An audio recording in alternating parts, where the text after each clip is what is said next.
Welcome to the Learning Pines YouTube. We hope this video helps.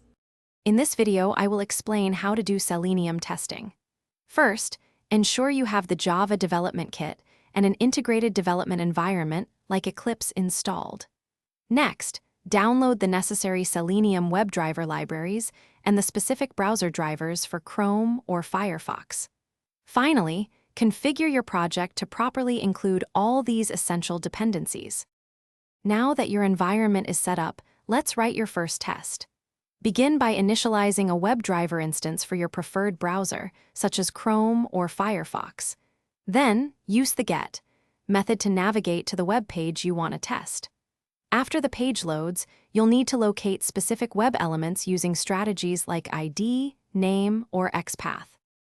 Once you've located an element, you can interact with it.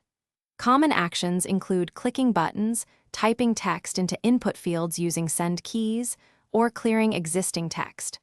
For dynamic content, implement explicit waits to ensure elements are ready before interaction. You can also verify element properties or retrieve text content to confirm expected behavior. After writing your tests, execute them directly from your IDE or through a build automation tool like Maven. For structured test management and enhanced reporting, integrate with frameworks such as TestNG or JUnit.